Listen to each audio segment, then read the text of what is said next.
Imagine 1,000 Ricks, geniuses from across infinite universes, all staring at one man. In the Citadel of Ricks, every version of Rick Sanchez defers to Rick C-137. Picture a cosmic auditorium of Ricks, all in their lab coats, all holding their breath as one man. Rick C-137, our Rick, casually takes the spotlight. At one point, a screen quietly flickers with an IQ number for our Rick, and the result never appears. It's like the show is taunting us.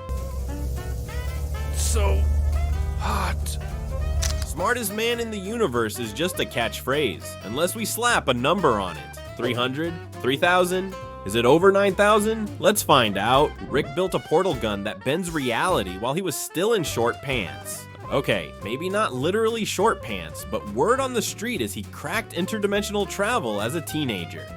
Think about it, you were probably struggling with algebra at 14. Rick was punching holes in the multiverse. For context, Albert Einstein developed tensor calculus in his teens, and we peg his IQ around 160. Impressive, sure, but Rick at 14 made Einstein look like a slow learner. That portal gun effectively makes Rick a one-man NASA of the multiverse. He's doing things even theoretical physics can't explain, and he did it before he could legally drive. In fact, the pilot episode finds Rick drunkenly arming a neutrino bomb to wipe out all life on Earth, casually offering to start over with Morty and Jessica as the new Adam and Eve.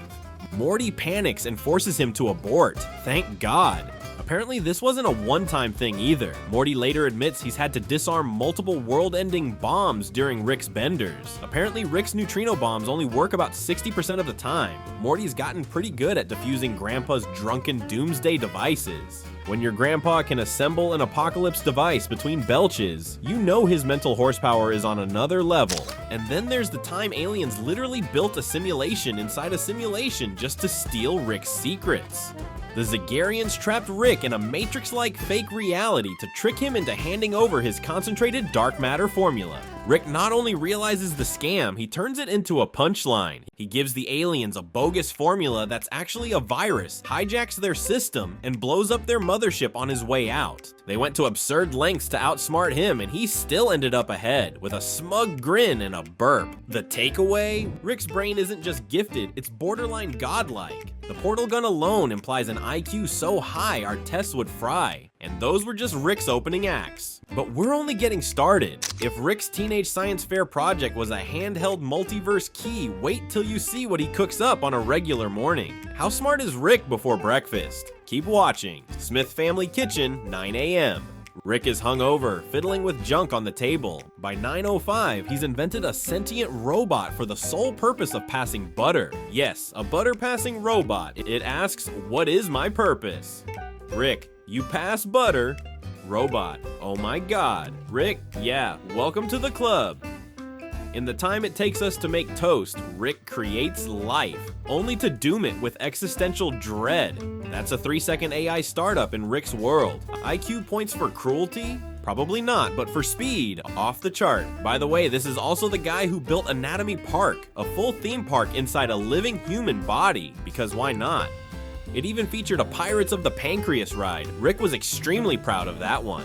When your hobby projects include Jurassic Park and a homeless guy, you've officially left bright and entered batshit brilliant territory. Even dreams aren't safe from Rick's genius. In Lawnmower Dog, he rigs up a device to invade a person's dreams. Also, Morty can convince his math teacher to give him an A. Rick drags Morty through a literal nightmare. Dream within dream craziness with a bargain bin Freddy Krueger chasing them and still finds a way out. Normal people wake up from bad dreams in a sweat. Rick wakes up with a solution. This is the guy who invents on instinct. Cursed demon idol terrorizing your town. Rick will whip up an antidote or a disintegration ray between sandwich bites. In Something Ricked This Way Comes, the devil himself opens a cursed antique shop, and Rick engineers a curse-canceling machine to outbusiness Satan for fun. Who does that? Rick, that's who. He MacGyvers solutions to problems that stump entire mythologies. He literally scienced the devil to death. Well, to bankruptcy, just to amuse himself. Remember that time Rick turned himself into a pickle? Hard to forget Pickle Rick, right? It started as a joke, or rather an elaborate excuse to skip therapy, but ended as a showcase of absurd ingenuity. Stranded as a brined cucumber, Rick improvised a power suit from rat guts and office supplies, massacred an army of roided up roaches, and even took out a cartel of mercenaries. All while being literally brainless. No human brain, just pickle. If that's not asynchronous genius, what is? We'll pickle this thought for later, but the point stands. Rick's intellect operates on a different plane, even when he's in vegetable form. This pickle rampage would be a lifetime highlight for anyone else. For Rick, it's a side quest before lunch. So what's the IQ price of improvising an entire action movie as a pickle? 180? 200? More? For reference, Kurt Gödel basically rewrote the laws of logic in his 20s. Historians estimate his IQ around 170, 175. Rick MacGyvering a laser out of a desk lamp and cockroach goo in 10 minutes makes Gödel look like he's showing his work in slow motion. And Rick does feats like this weekly. So yeah, your IQ test might break here, but wait, Rick's not just a sprinter in brain power, he's a marathon runner. What happens when he has a whole afternoon to devote that colossal brain to a project? Give Rick a little time, and he won't just solve a problem, he'll create a bigger one just to flex. Case in point, the Ricks must be crazy. When Rick's car needs a new battery, he doesn't buy one. He builds a microverse inside the battery. That's a miniature universe with a civilization whose sole purpose is generating electricity for his engine. Read that twice. Rick basically played God in his garage. The kicker, the top scientist in that micro world, Zeep Zanflorp, also invents a miniverse to power his people's society, a knockoff of Rick's idea. When Rick discovers this, it's game on. Two super geniuses locked in an intellectual arms race, each with their own universe at stake. Does Rick panic?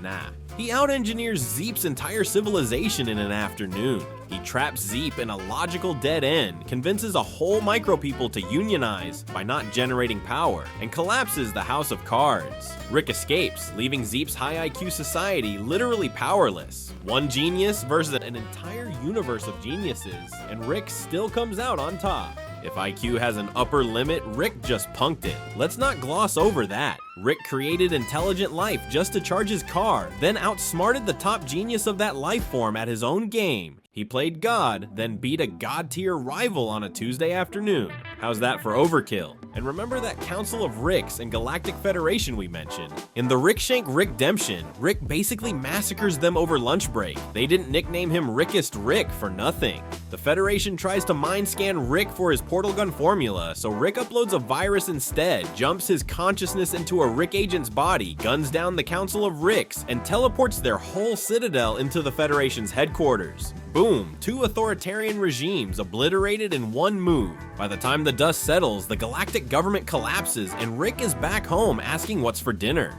Who pulls that off? The Rickest Rick, that's who. That's Rick in a nutshell, blowing up empires by breakfast, home in time for supper. Oh, and he somehow made that whole ordeal about getting a limited edition McDonald's Szechuan dipping sauce from 1998. Long story, the guy multitasks his vendettas. Let's stack him up against the best minds of reality as we know it. Einstein cracked the atom. Gödel bent logic in half. The theoretical human IQ ceiling is $200 before the brain basically maxes out. Rick blows past these benchmarks like they're road signs on the Autobahn. For the record, the highest IQ ever recorded on Earth is 228. Rick would hit that while hungover. Honestly, the IQ scale isn't built for a mind like his. Give Rick a standard IQ exam and he'd probably finish it in 5 minutes, then start grading it for being too easy. Bottom line, Rick's intellect is off the charts. But before we slap an official number on it, we need to address the other side of this genius. Raw brain power isn't the whole story. For every godlike feat of intelligence, there's something else going on under the hood of Rick's genius. Something a lot darker. Rick's brilliance is as lopsided as a one-legged stool. Sure, he can calculate the trajectory of a fart to 4 decimal places or jury-rig a neutrino bomb while drunk. But emotionally, morally, the man is a train wreck. It's like his IQ is 300, but his EQ, emotional intelligence, is, I don't know, Morty. For every invention or victory, Rick sabotages himself in equal measure. Take the infamous Cronenberg incident in Rick Potion number 9. Rick's attempt at a love serum transforms the entire planet into mutated monsters. His solution: abandoned ship. Rick coldly moves himself and Morty to an alternate dimension where things went right and leaves their original world to rot. Yes, he left Beth, Jerry, and Summer behind in that monster-infested reality without a second thought. He even forces Morty to bury their own alternate corpses in the backyard so they can seamlessly replace their dead selves. Intellectually, it's a brutal but effective multiversal reset button. Morally, it's apocalypse-level hit and run. Morty is scarred for life. Rick just cracks a beer and watches TV. There's even an episode where Morty discovers Rick has been wiping his memories. In Morty's Mind Blowers, we learn Rick has a secret stash of memories Morty begged him to remove from his mind. Rather than help Morty cope with the traumatic fallout of their adventures, Rick literally neuralizes him like Men in Black whenever things get too real. It's a high-tech way to avoid responsibility. Brilliant? Kinda. Horrifying? Definitely. Grandpa of the Year, right? And for all Rick's bluster that he doesn't need anyone, the truth is uglier. When his hive mind girlfriend Unity dumps him after realizing she's enabling his self-destruction, Rick falls into one of his darkest spirals. He drunkenly tinkers with a makeshift suicide device and nearly pulls the trigger on himself in a moment of despair. The only reason he survives is dumb luck. He passes out seconds before the machine fires. The smartest man in the universe came within a breath of outsmarting himself, permanently. All of this begs the question, is Rick's genius asymmetrical? He's a god in the lab and a dumpster fire everywhere else. He can invent interdimensional travel, but he can't handle intimacy, responsibility, or boredom. Maybe his intellect is off the charts in one area and stunted in another. Or maybe there's a limit lurking under the surface, a place even Rick's brain can't go without breaking. Honestly, Rick might know this about himself. Why else would he constantly swill booze and belch his feelings away? Maybe being the smartest man in the universe is exhausting. Maybe you'd drink too if your brain was doing genius calculus 24/7. It's as if he's subconsciously installing his own neural dampeners in liquid form to take the edge off that towering intellect. We actually see evidence of this in Rest and Ricklaxation, when Rick has his negativity literally sucked out of him at an alien spa. The detoxed Rick that remains is relaxed and polite, and noticeably dumbed down. Meanwhile, all his toxicity manifests as an independent Rick who's evil, but also even more brilliant. It's as if without his ego, anger, and self-loathing, Rick loses his edge. His genius is inseparable from his pathology. So where does that leave us? Rick's IQ is astronomically high, but it comes with fine print. For every brilliant invention, there's personal chaos. For every calculation, a consequence. Smartest man in the universe? Sure. Wisest? Not so much. It raises an uncomfortable point. What good is limitless IQ if you're miserable? That's the paradox of Rick, a man smart enough to do anything except maybe be happy. So what's the final number? Rick Sanchez's IQ is about 300. Yup, roughly 300, give or take. That's practically off the human charts, basically the 99.99999th percentile of intellect. And for reference, Einstein was 160, which is genius level. At this level, the number is almost meaningless, and it still hasn't saved Rick from his own worst enemy, himself. Honestly, maybe the exact number doesn't even matter. Rick would probably just roll his eyes at an IQ score anyway. 300? That's it? He'd scoff. The point is, his intelligence defies measurement, and it comes at a cost. The smartest man in the universe might never figure out how to be a happy man, and that's the real answer.